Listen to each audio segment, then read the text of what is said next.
আজকের ব্লগটা আমি শুরু করেছিলাম দুপুর থেকে। দুপুরবেলা আমি বাচ্চাদের স্নান করিয়ে খাওয়াতে বসেছিলাম, আর ওদেরকে খাওয়ানো মানে বিশাল বড় একটা যুদ্ধ। মানে আমার মনে হয় সব বাচ্চারাই সেম, আবার অনেক বাচ্চারা লক্ষ্মীও আছে। আমার বাচ্চারা লক্ষ্মী, বাট খাবার খেতে টোটালি চায় না। এখানে খাবার নিয়ে আবার প্রতিদিন দুপুরে আর রাতে একটা বড় একটা রকমের একটা যুদ্ধ চলে যায়। তো ওদেরকে যুদ্ধ করে ভাত খাওয়ানোর সময় ছোটো ছোটো ক্লিপ নেওয়া ছিল, ওগুলো আমি অ্যাড করে দিয়েছিলাম। এরপর বাচ্চাদেরকে খাওয়ানোর পরে আমি খেতে বসে গিয়েছিলাম। তো হ্যালো এভরিওয়ান, সবাই কেমন আছেন? আমার ডেইলি ব্লগগুলোতে আপনাদের এত ভালোবাসা দেখে আমার ইচ্ছা করে প্রতিদিন ডেইলি ব্লগ দিই। আর যাদের আমার ব্লগ দেখে একটু খারাপ লাগবে, ভালো লাগবে না, তারা প্লিজ স্কিপ করবেন। সামনে যখন ভিডিওটা আসবে স্কিপ করবেন।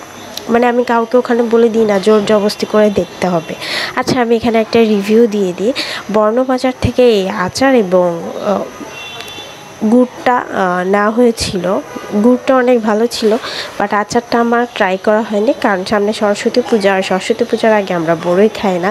বাট বাসার অন্য সবাই বলেছিল আচারটাও অনেক টেস্ট ছিল। এরপর একটা ভাত ঘুম দেওয়ার পরে আমি সন্ধ্যায় উঠে চা খেয়ে কিছুক্ষণ পড়তে বসে গিয়েছিলাম। আর পড়া মানেই হাজারটা চিন্তা। এরপর 9টার দিকে আমি রান্না করতে এসেছিলাম। আজকে ভাবছিলাম মানে চিকেনটা অন্যরকম করবো, প্রতিদিন তো একই রকমই চিকেনই খাই। আমাদের বাসায় আসলে চিকেনটা খাওয়া হয় মোটামুটি, কারণ আমাদের সবার প্রিয়। তাই ভাবলাম আজকে ধনিয়া চিকেন করি।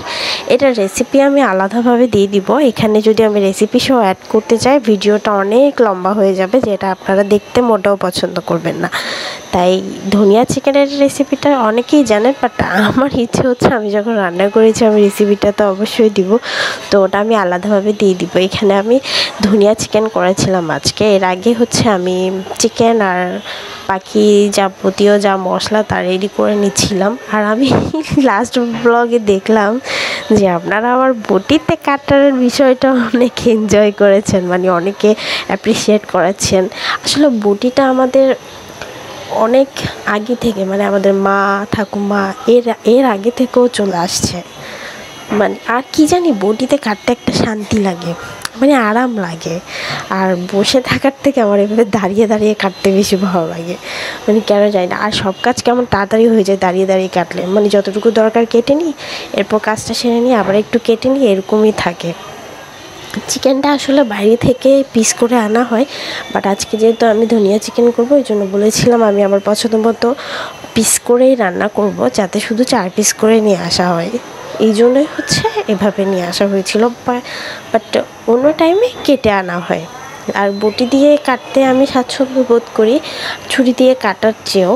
মানে ছুরি দিয়ে কাটতেও অনেকে ভালোবাসে, যার যেটা যেভাবে ভালো লাগে, বাট আমি বটিতেই বেশি প্রেফার করি। আর আমাদের বাঙালিদের মধ্যে আমার মনে হয় সব বাঙালিরাই সেম।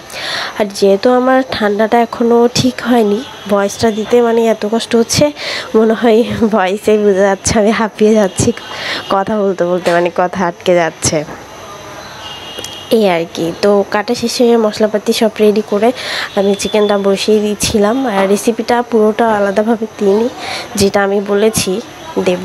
আর আমার ভিডিওতে এত এত ভালোবাসা দেওয়ার জন্য সবাইকে অনেক ধন্যবাদ। এভাবে পাশে থাকবেন।